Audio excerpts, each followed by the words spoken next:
Friends, Croiso, welcome back to Opus Elenae, the channel where everything is made up and the eras don't matter. Have I done a ton of medieval content lately to justify my Latin channel name? No. Will I be making medieval content this week in an effort to get back to my historical roots? Also, no.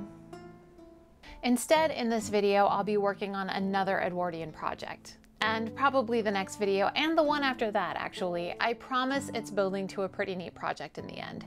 And anyway, Edwardian content is super in right now anyway, right? Wait, what? Regency is on trend right now? Thanks, Bridgerton. This week, I'm making a corset cover. Historically, these were worn over a corset, which would be worn over a shift. Yes, Bridgerton, I'm looking at you. To prevent the lines of the corset from showing through your bodice or your blouse. I wanted to make something that could be worn with a historical outfit, but also as part of my modern wardrobe on its own.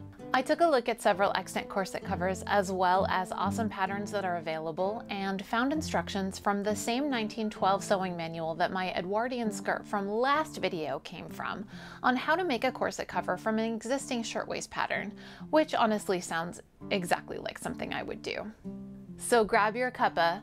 Today's brew is Toss a Coin to Your Witcher from So Geek, a smoky black blend with a hint of blood orange that tastes just a little bit like camping in the woods with your favorite stoic witcher and annoying bard. And let's get into it. Okay, so I realized that halfway through editing that I lost all of the footage of me making this pattern, which is kind of half of what I was going to talk about. So I just wanted to briefly talk about what I did and how I did it. So the first thing that I did was I started out with a pattern by a company called Colette. It is the sorbetto tank top, and basically it's just a plain tank top with one kind of big tuck in the front. But I really just liked the kind of swingy nature of this, and I thought that I could adapt it pretty well into a sleeveless corset cover. So I started with the back. I did not change it all. It looks just like this. I can even lay it over. You can see that literally, oh, that's not true, apparently. The only thing that I have changed on this is to drop the arm side down just a little bit at the bottom. I find, and I have found this when I made the actual regular tank top as well, that the arm sides are uncomfortably high for me. So I just wanted to lower them to make sure that I had enough space in the arm side when I wore this. So that is the only change I made, was to drop the arm side by about half an inch or 3/4 of an inch, something like that. So the front, this is what my tank top pattern looks like. Here is my tank top pattern, and basically what it is just a regular pattern. I have graded this out because my hip measurement is always more than my bust measurement. They never match. So this is the tank top graded out especially for me. So what I wanted to do with this, as you can see, there is the space for the pleat here. I actually just left that how it is. I did not extend it or anything like that because I wanted this to be nice and roomy. I felt like that gave me enough fabric to be able to work with. But the one thing that I really wanted to do was get rid of this dart. So what I did was, when I traced this out, I traced, here we go, you can see, I traced the bottom half of this tank top up until the point where the dart is, right? And then what I did was I actually just rotated this dart out completely. So you can see that this doesn't fit, right? The top half doesn't fit because what I did was I just edited out this dart. So if I were to close this dart up like that, that's basically what this side looks like. And you can see how that kind of curves over. And then obviously I dropped the arm side on this side as well. So that half an inch to 3/4 of an inch is gone. But you can see how it has a nice smooth curve up here with the dart being edited out. And how I did that was I traced the bottom of the pattern just normally how it is, and I marked where the bottom of the dart was. And then when I did that, I then rotated this pattern piece up to where the close of the dart is and just continued to trace up from there. And obviously I did that before I cut down this arm side.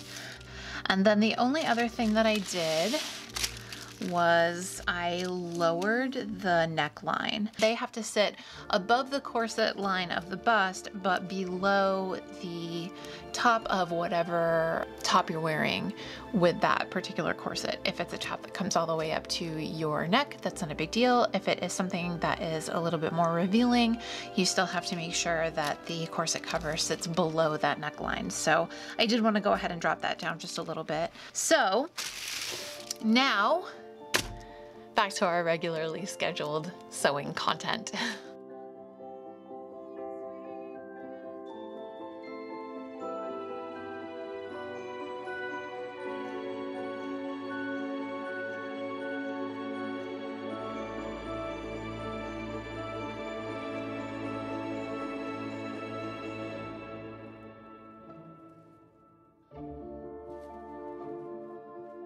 Okay, now that we have that all settled and the pattern is cut out, it's time to get started on my fabric. I'm using the remains of the very first shift I ever made, constructed out of bleached muslin before I could reliably afford linen for medieval garments. It's very worn and soft and will be perfect for this Victorian project.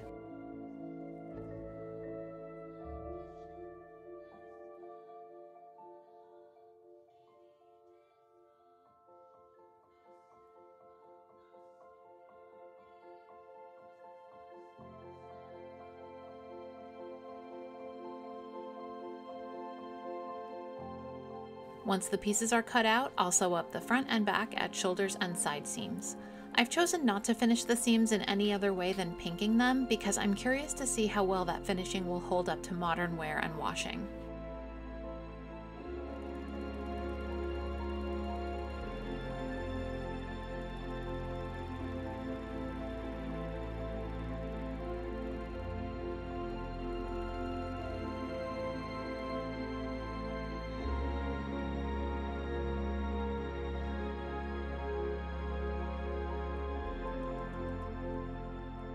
After that, I hemmed the raw edges of the cover. The bottom was a twice-turned half-inch hem, while the neckline and arm sides were finished with a tiny rolled hem foot so as not to add bulk.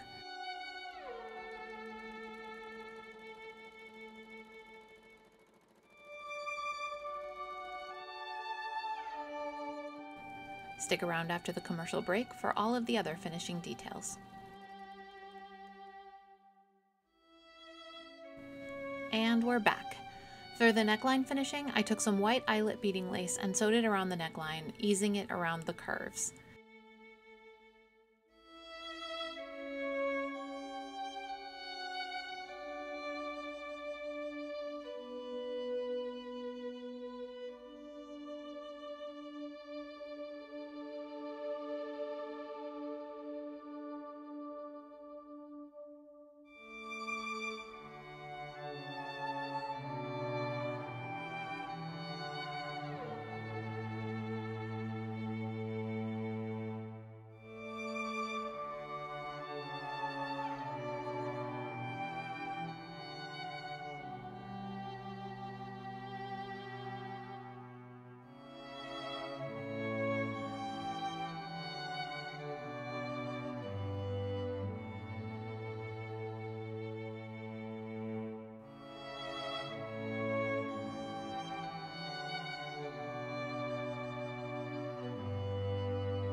Yes, I'm sewing over my pins, don't come for me. I don't usually do this, and I was very careful during the process.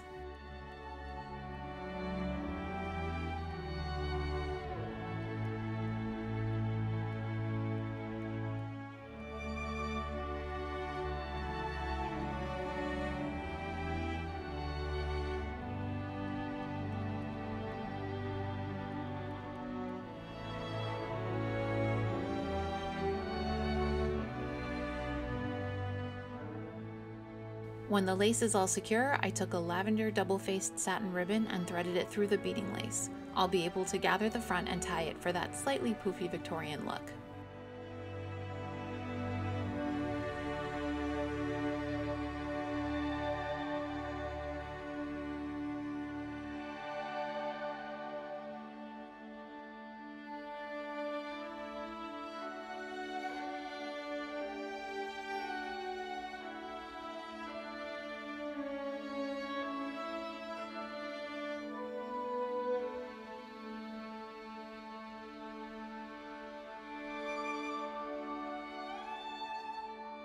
I could have left the corset cover as is at this point, but many of the patterns and extant garments I saw had a tight waist and peplum. I figured that by marking the waistline and sewing a bias tape drawstring casing on the inside, I could cheat this look without any additional tailoring.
Yet another vaguely witchy, history-bounding, time-traveling wardrobe item completed.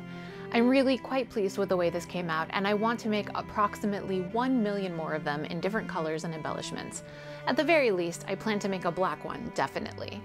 This was a really quick, relaxing project, which is kind of exactly what I needed since I started a new day job and Tornado is now back to school after winter break, and I'm still trying to figure out how to balance all of this with doing art and making historical clothing. Thank you all for joining me and for your patience. If you enjoyed this video, make sure to like and subscribe. And if you're the kind of person who likes being told when new videos are uploaded, make sure to click the bell to turn notifications on. You can follow me on Instagram and Facebook. I am at Opus Eleni everywhere. I will put a link to those in the description as well as my Ko-fi page. I'm holding off on a Patreon right now because I don't need one more thing to manage, but there is exclusive content available to donors if you would like to make a contribution to the Alms Purse and help keep Opus Eleni in materials and production assistant Bran in treats. And remember, my croissant army, be kind, do the work, continue supporting marginalized people, and keep creating. Hwyl!